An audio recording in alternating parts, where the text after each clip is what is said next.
fighter for freedoms, an accomplished entertainer, and a pervert. You've got problems, he's got problems. You've got questions, he's got answers, some of which are good. Call now 866-WOW-1-WOW. That's 866-969-1969. This is the Jim Norton Show.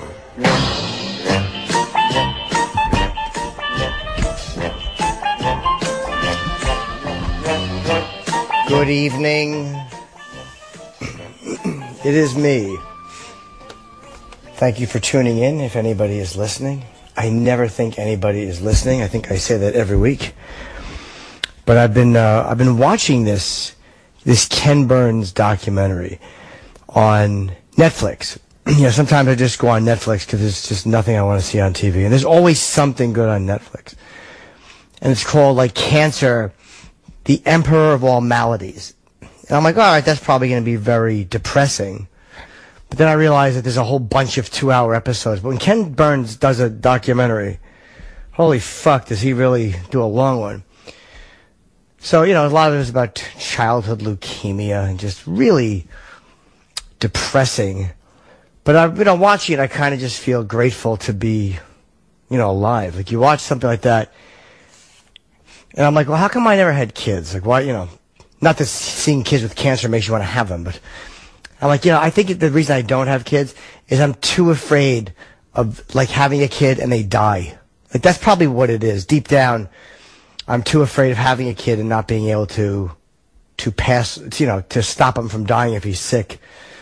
At least that's what I tell myself. Right as I'm talking to you, my accountant sent me a potted plant. It's a bunch of little cactus plants, but I don't know how to water them. How much fucking water do you put on these things? I have no idea. So I have to call him and see if he knows how to take care of them. I'm sure he doesn't. Ronnie in California, what's up, buddy? What's up, Jim? I heard that you're going to go to the McGregor fight. I wanted to know what you thought of Conor McGregor. I'm hoping Dana can get me tickets. But I like Conor McGregor. I mean, I want to see Jose Aldo win because I prefer him. I just like him. He's, you know, one of my favorite fighters. But look, I think McGregor is better for the sport as far as the sport growing because, you know, Aldo's kind of a boring guy. He's a nice guy and he's a soft-spoken guy. But McGregor's a real shit talker and charismatic. So if you're the UFC, I'm guessing you're rooting for McGregor. But personally, I'd like to see Aldo win. I mean, I think McGregor's good, but I think Aldo is better. Yeah, he's almost got like a comedian's wit. You know what I mean? Does that just trips me out to hear him talk? Like, reminds me of Chael Sonnen in his delivery and stuff. Just always got a fast thing to say. I thought that the comedians would be really on board with him, but I've heard he kind of rubs you the wrong way, right? Well, you know, again, when it comes to a loud shit talker, I either want to see them be great or get the shit beat out of them. So I've never met McGregor, and I've only met Aldo once. Sometimes it comes down to if I don't really have any personal feelings, I like Aldo because he's a Brazilian leg kicker, and I love those guys.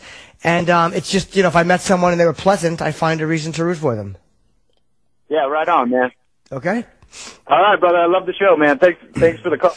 Thanks very much. Matt in New Jersey has a question about stand-up. Hey, what's up, Jimmy? How are you? Good, man. So, yeah, I called you probably like a year ago. I was living in my car in Los Angeles, and you gave me advice to come back to New Jersey, so that's what I did. But I'm like, about stepping on your lines, and how do you, like, when you were early on starting off, like, how did you get all the lines crisp and clear, you know? Well, just from doing it. I mean, it's literally like doing anything else. The more times you say it, the more times you just pick up the energy of the laugh it's going to get or it's getting, and you know when the laugh is fading out and you can jump into the next one. You know, it's all timing. They say timing is everything.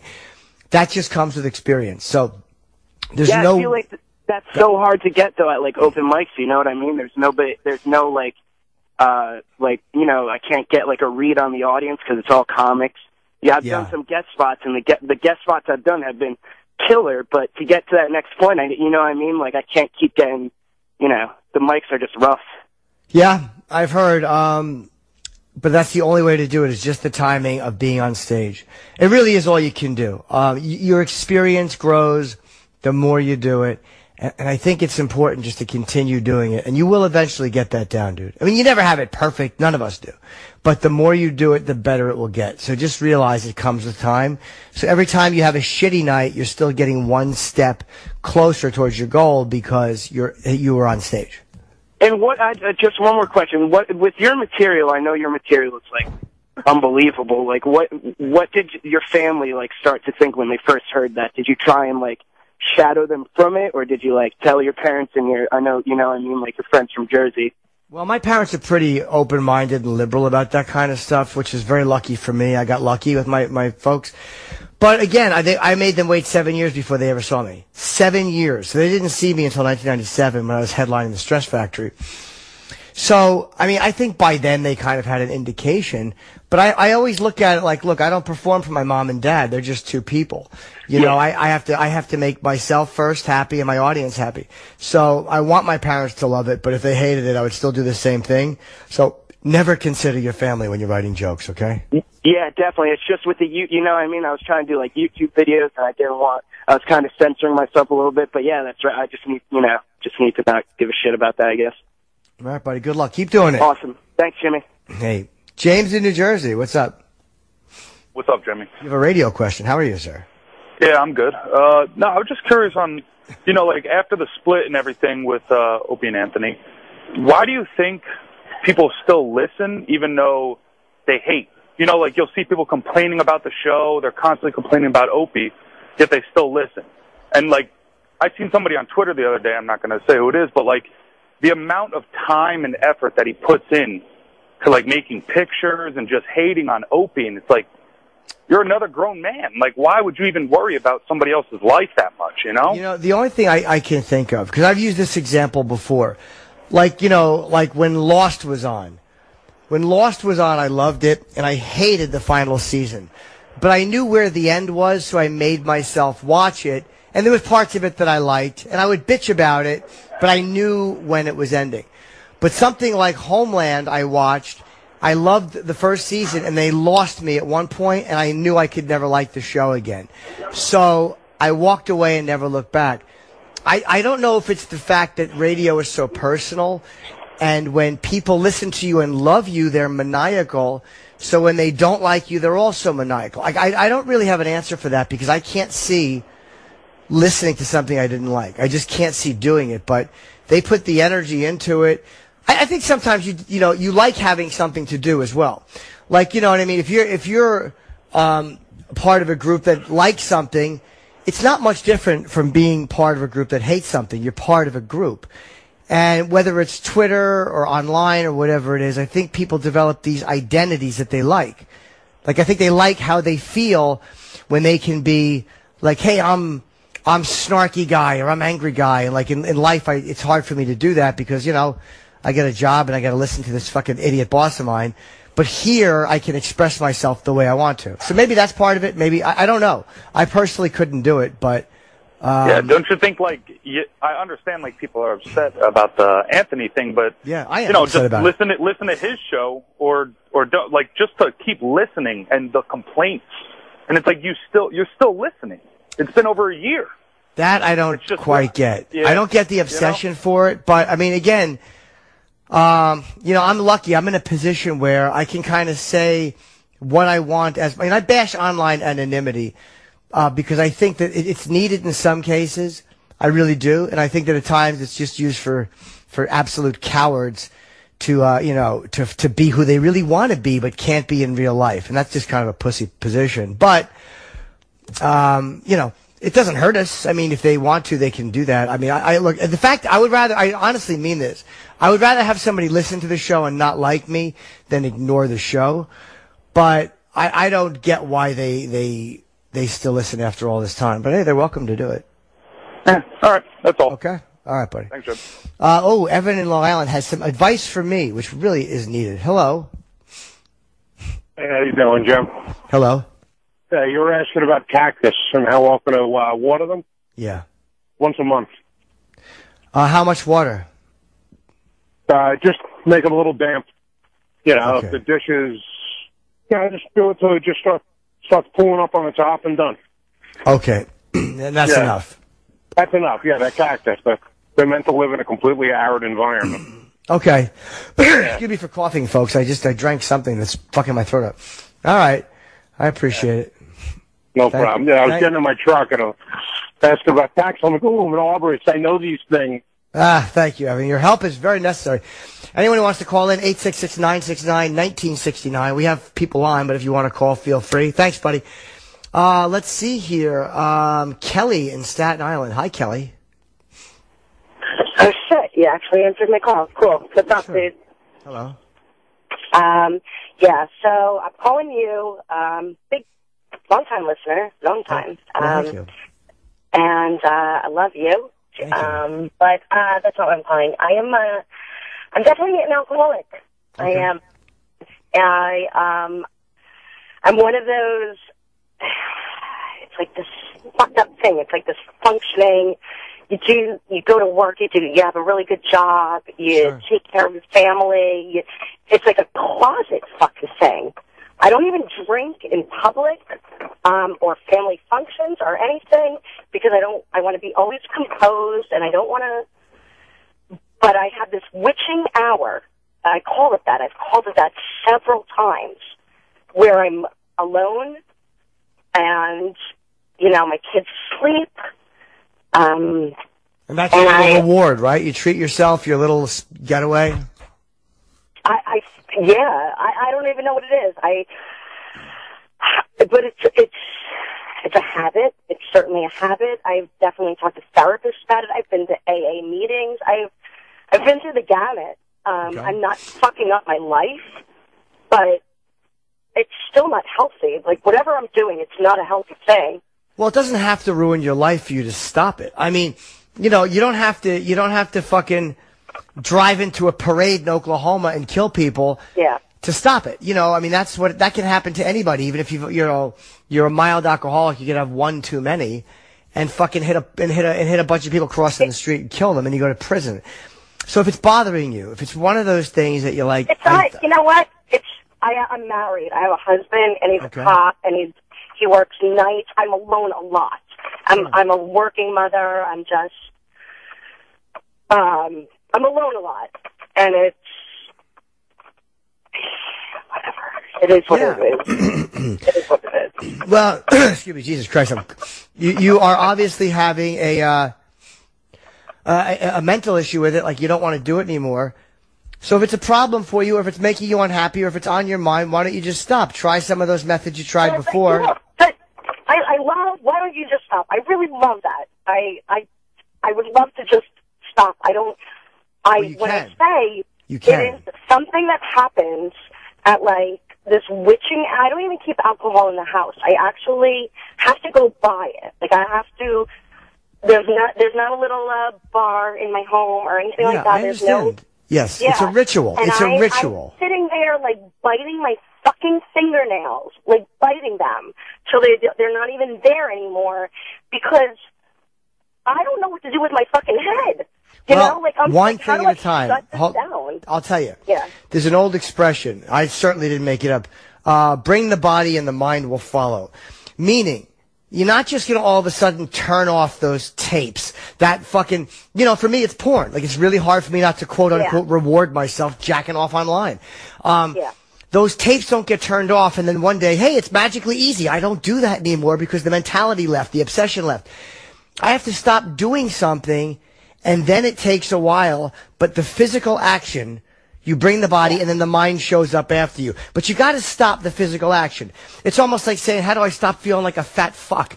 You don't just stop feeling like a fat fuck and then all of a sudden you do the action of losing weight. You got to do the action first. Right. And then you have to realize that the mentality lags behind, but it does come.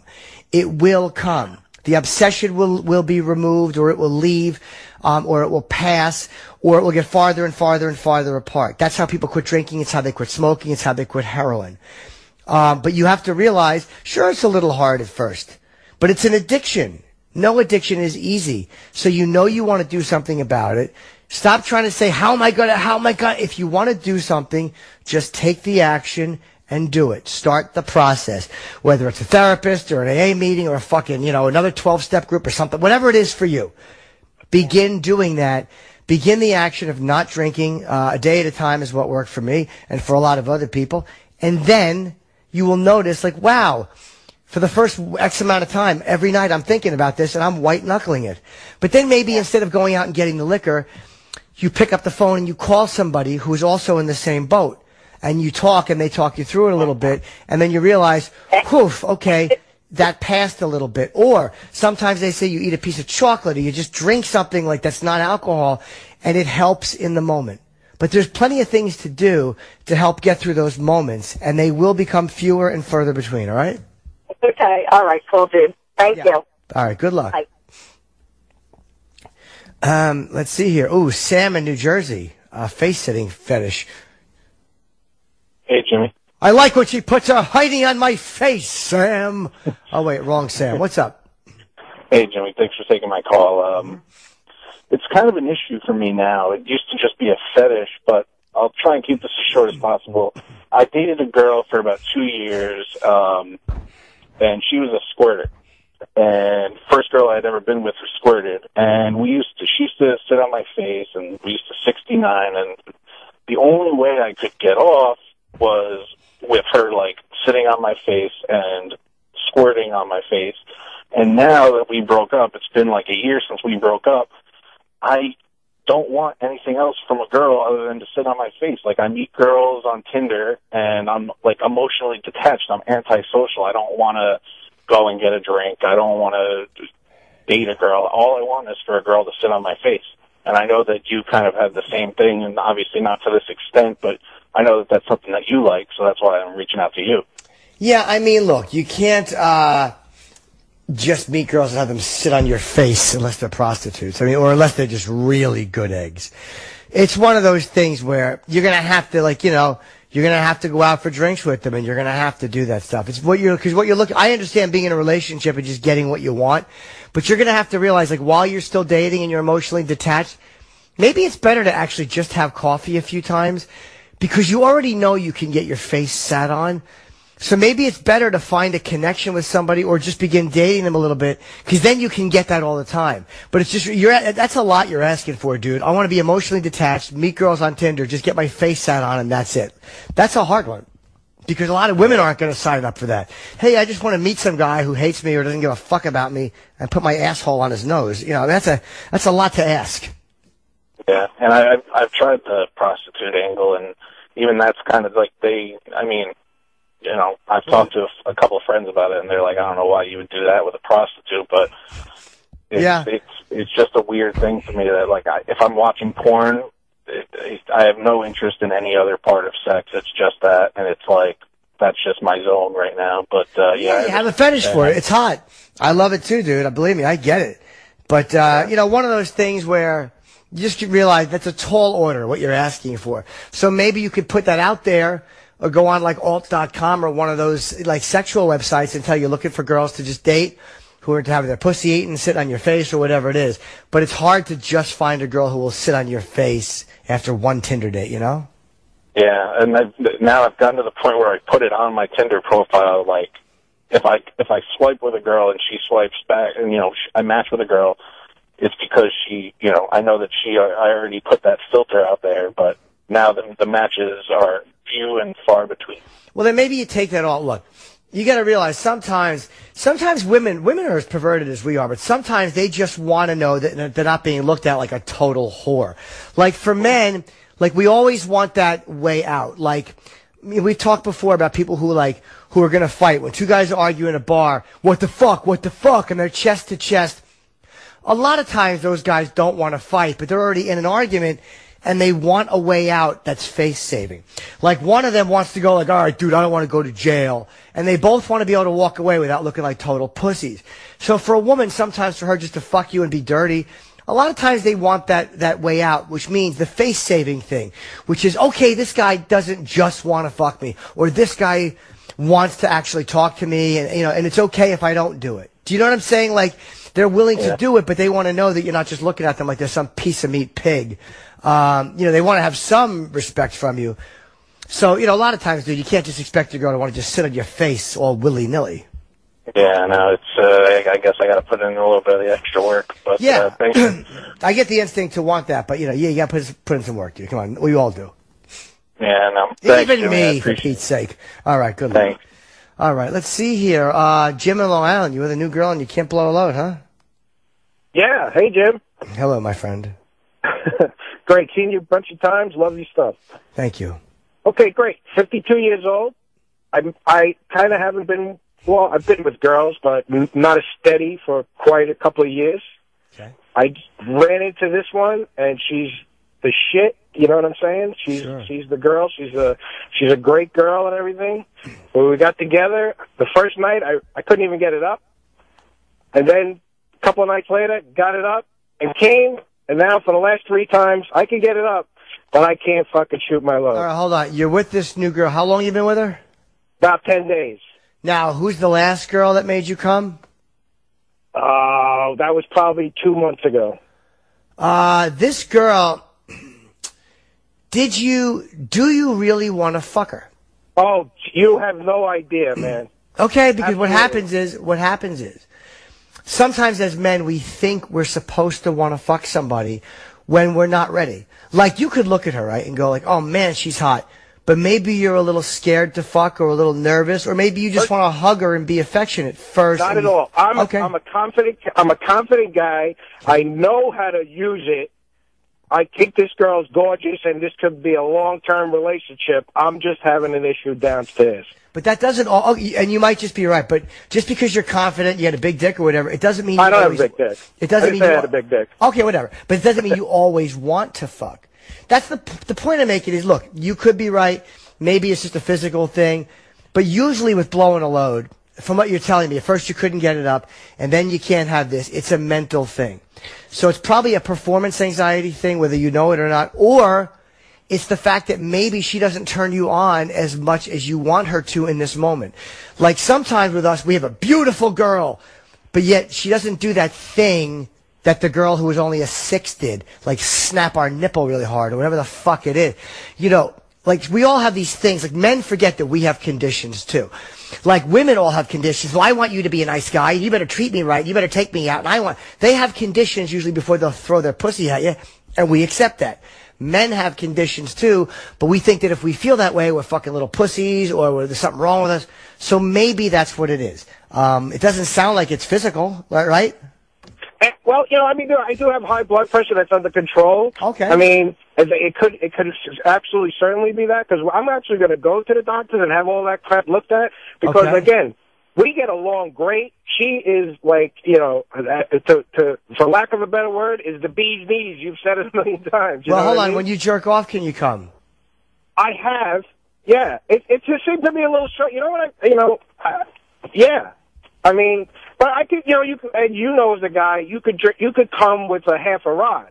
Yes, because a lot of times I'm jerking off to escape or for the wrong reasons. I'm not necessarily doing. See, we convince ourselves we're horny sometimes when we're not. Right. That's Absolutely. what it's, for me, that's what it's been. Being inside a vagina is totally different than having you're not going to blow a load at a half a rod. You barely get it in a vagina. Do you watch a lot of porn? No, I'm done with porn. Okay. I mean, like, since I met this girl, I've never even thought of looking at porn.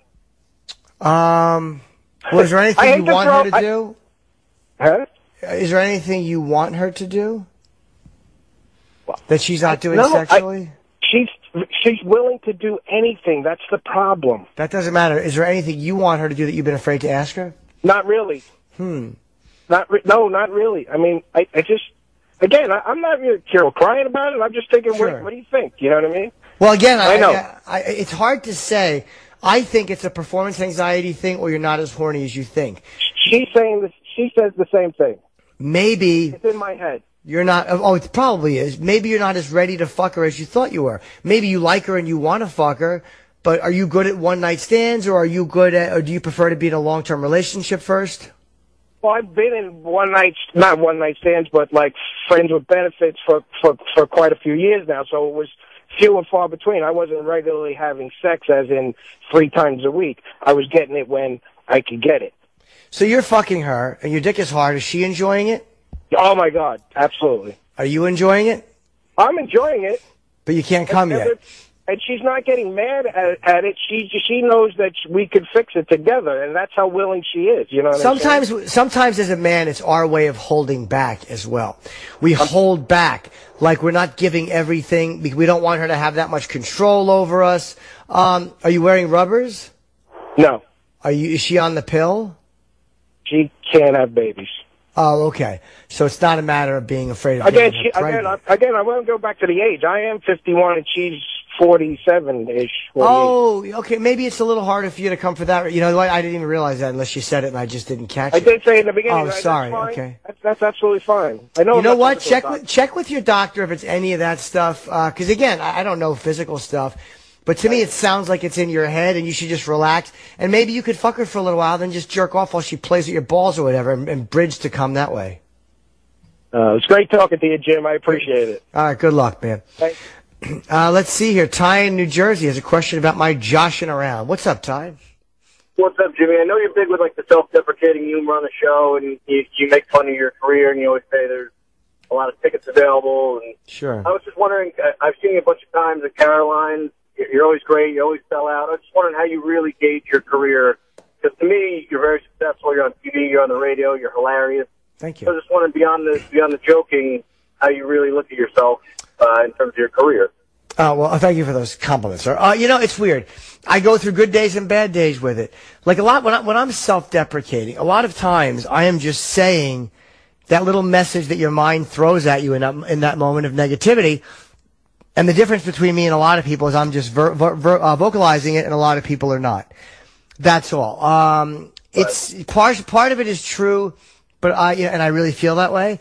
And then there's times where I know I'm being irrational. Like I really do know that I have a good career.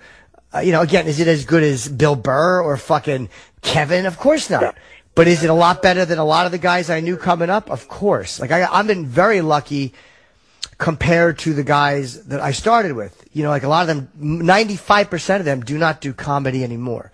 The majority of them do not do stand-up anymore. So, in relative comparison, I have an excellent career. I live in a great place. You know what I mean? It's like I could list the great things I have. So when I focus on the negative, the self-deprecation is real. But a lot of times the negative is just me being a baby and not having everything. And there are times where I think, Jim, you're just not good enough. And when I think you're not good enough, which we all think from time to time, every comedian especially thinks that, I just vocalize it. You know what I mean? So it's hard to say. But I would say the majority of times I'm saying it, it's honest, but it's only honest for that moment. And if I didn't say it, it usually passes anyway. Right. What if like today I feel pretty grateful. Just had a good day, pretty productive. Wednesdays are good because I do this show. I had fun on the air this morning. We, obviously with Opie and a couple of guys coming in. And, I'm going and doing a nice gig in Erie this weekend. Like, it's fun, dude. It's a fun life. And I make more money than I ever thought I would make. And again, I don't make as much as a lot of my contemporaries. I don't make Louis C.K. money. But, if you told me that I'd have the life I'd have now in the beginning, I would have signed up for it in an absolute second. If I knew this was as good as it ever was going to get, I would have signed up for less than this the day I started comedy in a second. I always thought, you're famous when you go from Newark to Seattle and you sign an autograph in each airport. To me, that was famous. And that's happened. I've taken photos in both airports many times, and it's not enough. It doesn't mean anything. So I realized that you just keep changing it because it's almost like when you're climbing something, the top doesn't look as high anymore. So you got to keep looking beyond it. Do you know what I mean? It's a good way to set the bar for yourself too. Yeah, it keeps me working. It does keep me working, and it keeps me motivated. But a lot of times it makes me unhappier than I should be. And sometimes I just tell myself, shut up, you little fucking twat, and be grateful. Your career is great. It's not perfect, but Jesus Christ, I have a fun life, man. I have a fun fucking life. You certainly do. What does Chip think about your career? Fucking piece of garbage. Sometimes I play the garden and he's out doing Erie, Pennsylvania. What is he, Erie and spooky? And then he's going to the Stardome in Alabama. Stardome, he shouldn't be there. He's not a star. I gotta just go or I'll riff all day. All right, fucking Jimmy. Piece of garbage. Hang up. Hang up. From now on, Chip is going to trail his G's into the next letter. Jed in Tennessee, you want to call people out on some bullshit. Hello, Jed. Hey, Jim. It's, excuse the fandom jitters, like you said, I just, shut up. Okay, here we go. Yeah, so I just discovered the Opie and Anthony thing about a couple of months ago, and I've just been going through the archives of you guys talking and going back and forth, and I just drive around listening to that 24/7 because it's just, something, it's really relatable. It's a really, what it is. And I hear all these things of how you and you guys, just go off and call people's bullshit out. And it's made me, and that's something that I've always liked doing, but I've been kind of hesitant in doing so, but you guys kind of reaffirm that confidence in doing it, but and you guys go off on people, but in my personal life, it's just like I hear somebody talking about their trivial responses, like you were just talking a moment ago to your fan, how about sometimes you're down and you're complaining, but you're just like, look what I have now. Well, it's some people makes really, really trivial remarks about their life, and it's just like I just can't have that sympathy or empathy for them because I've become more open. I mean, I'm more I know more about what's going on in the world compared to this small spot, and I'm very grateful for everything that I have. And then so I hear them making these little trivial remarks and everything. I'm just like, and they can see it in my face, and I just want to just be like, look, you realize how ungrateful you sound to me right now. Like, how old a guy are you? I'm 22. You know what it might be? Part of it is you're 22. You're a young guy. The older we get, the more we get stuck in our ways, as we like to say. But calling people out on bullshit, look, man, I'm an entertainer and I'm on the radio. So part of it is my job and it's easy to do. But in real life, do we all have limits? Like, you have a boss, I have a boss. Like, can I make fun of Scott Greenstein on the air? Sure. But when if Scott called me in for a meeting about something, and again, we haven't had that for any negative shit. Right. But would I just go, fuck you, dude? No. I wouldn't. Yeah. Or if Jim Meyer said, I got to talk to you about something, look, this thing, I might not agree with him, and I might say, look, I don't agree with you, but I wouldn't go, oh, please, you're full of shit, dude. Like, I'm not a moron. You have... Not with anyone that could, not in your personal life, that's someone that you kind of have to, but just the typical everyday person or like...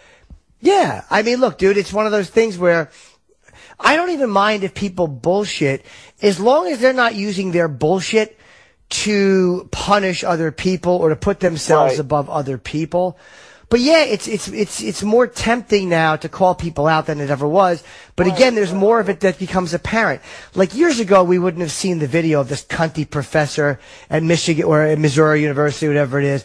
Years ago, we wouldn't have gotten to read emails because they didn't exist about the Yale students fighting and getting mad at the teacher who disagreed with them. So the more availability of information, the more we're going to get annoyed at it because we just see more bullshit than we ever saw before, okay?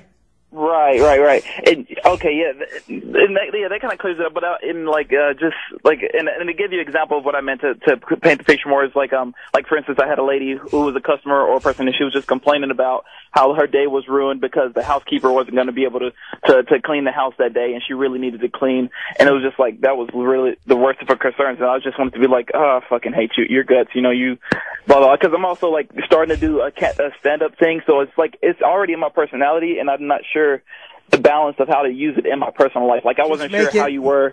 Well, in your personal life, too, look, you do it for where it makes sense to do it.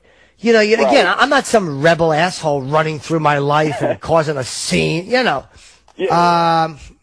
So whatever. I got to run, dude, because we got a bunch of calls. But good luck with the stand-up. And again, use your intelligence. I'm smart about it. There's ways to call people out on their bullshit too. You don't have to argue to somebody and go, you're full of shit. Sometimes you could just give your own point of view and hopefully they'll see it your way, all right? Right. And be kind of hinting to it but not really saying it directly. Yeah. All right, buddy. Thank you, man. I really appreciate everything you do, man. Thank you. Keep it up. Appreciate it. Thank you. Let's see here. Ed in Baltimore. I was kind of thinking this, which is why I said he might not be as attracted to her in that moment. What do you think, Ed? Hey, Jimmy, how you doing? First, I saw you at McGoobies last winter. Fantastic. Thank you. You did a little Uncle Paul riff, which freaking went crazy. But anyway, yeah, that guy about the 52-year-old who said he's down with this chick that he couldn't quite do anything with. And that's classic Madonna whore syndrome. Do you know what I mean? Because he was like, he goes, she's hot, she's this, she's ready to do anything. And the minute she wants to do it, he backs off and he can't get wood. That's classic Madonna whore. Do you know what I mean? Don't you think? You know, it can be, but not necessarily. It can be other stuff. It can be a girl who you really like, who just isn't doing what you want her to do. Or you could have conditions that you like to feel more comfortable with a person before you fuck them.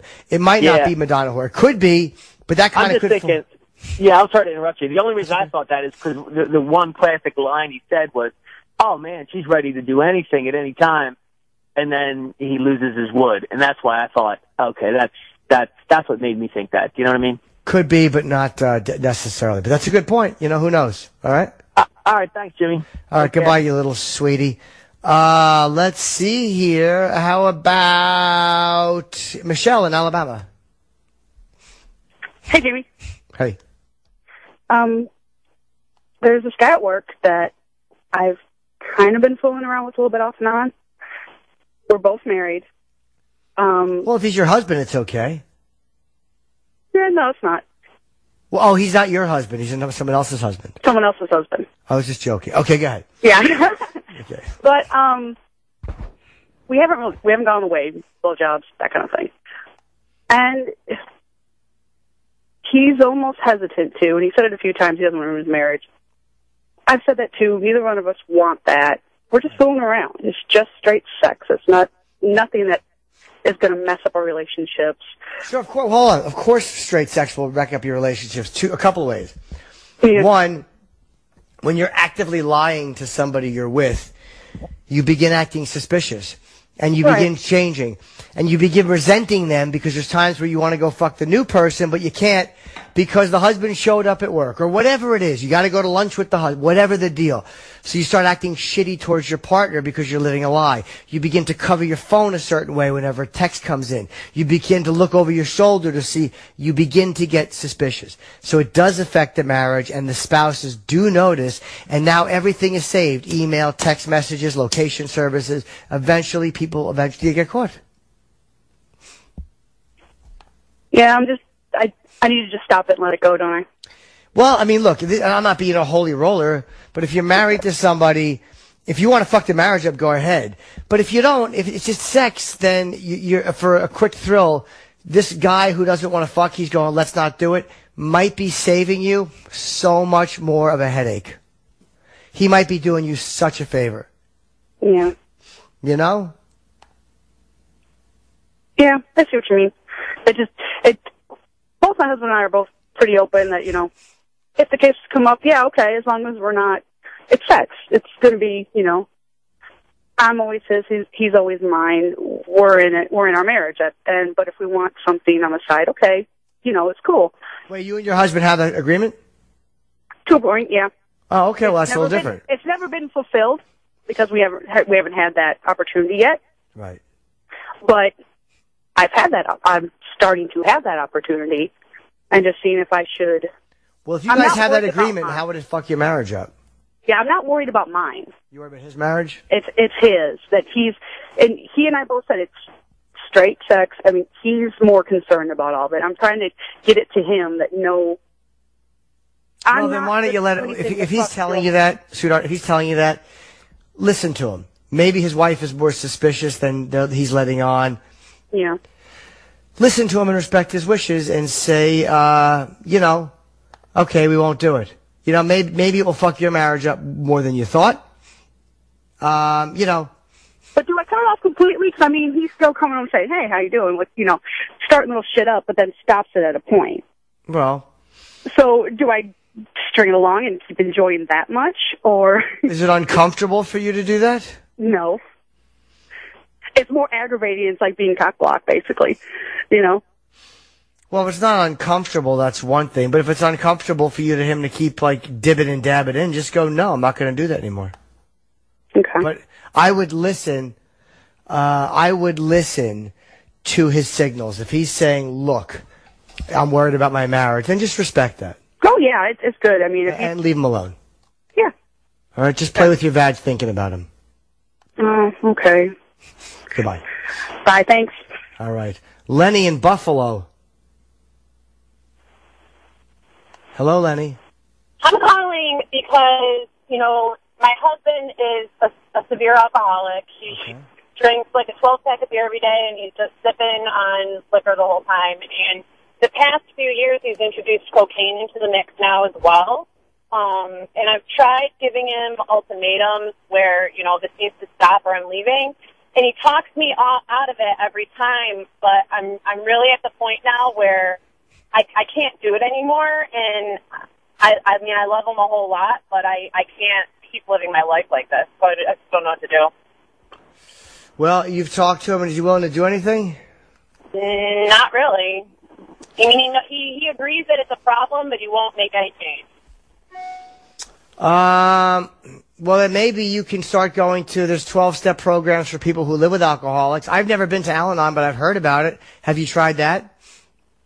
No, I haven't. I mean, I'm a little embarrassed about it myself to talk about it with people. Well, they're all people who are in the same situation. That's like being embarrassed about being a woman, but you're going into a place where there's all women. Or that's like being embarrassed about being a dwarf, but everyone in the room is a dwarf. Like, you know what I mean? Like, or whatever your case is. Everyone there is the same. So embarrassed, by the way, is also just a way of our minds keep us in these fucking unhealthy situations sometimes. And being embarrassed, wouldn't you rather deal with it and be a little happier than be alone in this fear of an embarrassment that you haven't even felt yet? Right. That would be my suggestion. Try something like that. Okay. Okay? Thank you. Good luck, buddy. John in Tennessee, I haven't heard this one. What's up, John? Hey, Jimmy, how you doing this afternoon? Good, how are you? I'm good. First of all, going to see you in Birmingham for the first time. Looking forward to it. Right. Looking forward to the show. Awesome. Yeah, about a year ago, I came up with this, they call it a disease, but it's basically, I had an injury to my dick, and the cartilage around the base of it causes it to be all fucked up, and it's bent. At the end of the day, that's what it does. Yeah, it's bent. I can left or right or up? I'm sorry? Did it go left or right in a weird way, or does it just curve up a little bit? Straight up. Curve straight up towards my belly button. And went to the doctor about it. There's really not a lot of treatments. Tried one. There's a shot that they can give that's about a 70% chance, but I'm a little leery of it. And the point to this is, I've been married for 23 years, got a great marriage, but it's really starting to affect our sex life because I can't fuck her.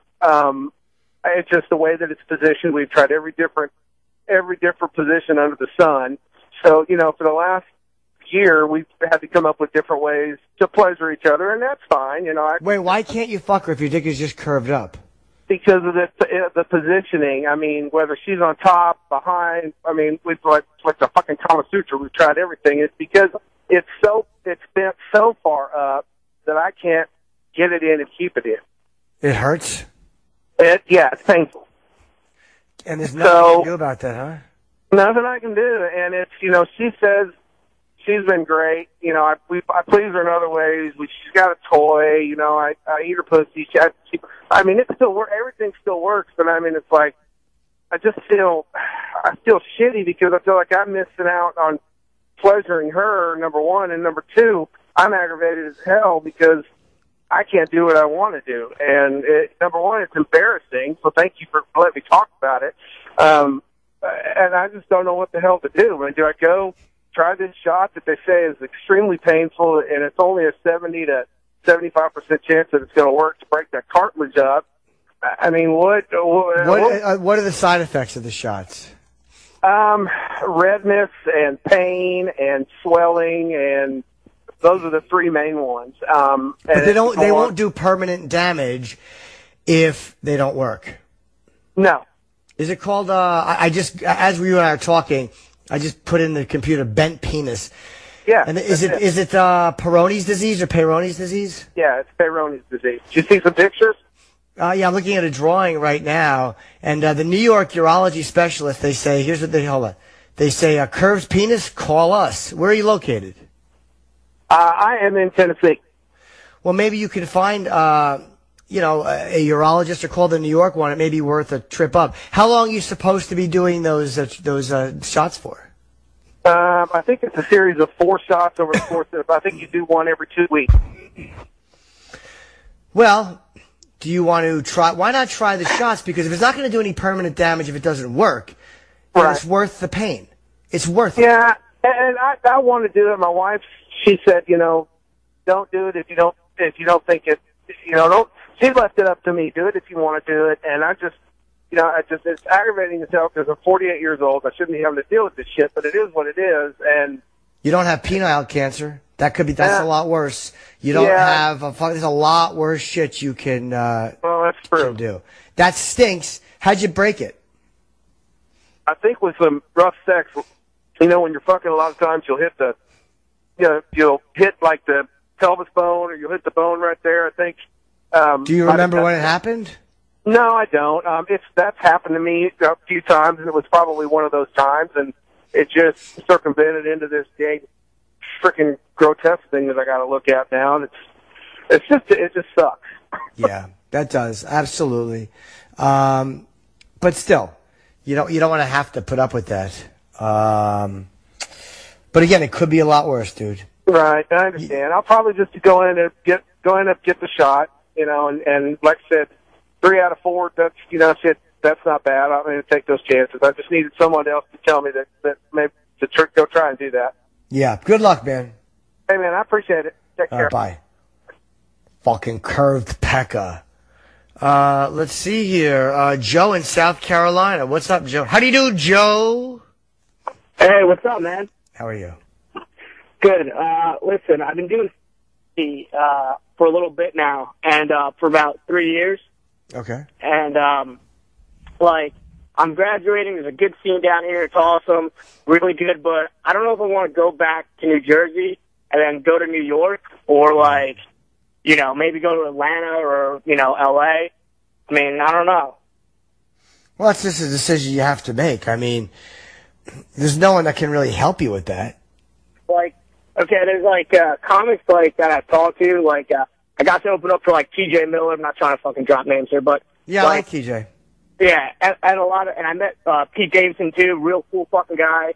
And they all told me to start, go to one of those satellite cities and kind of get going there before you jump into New York or LA.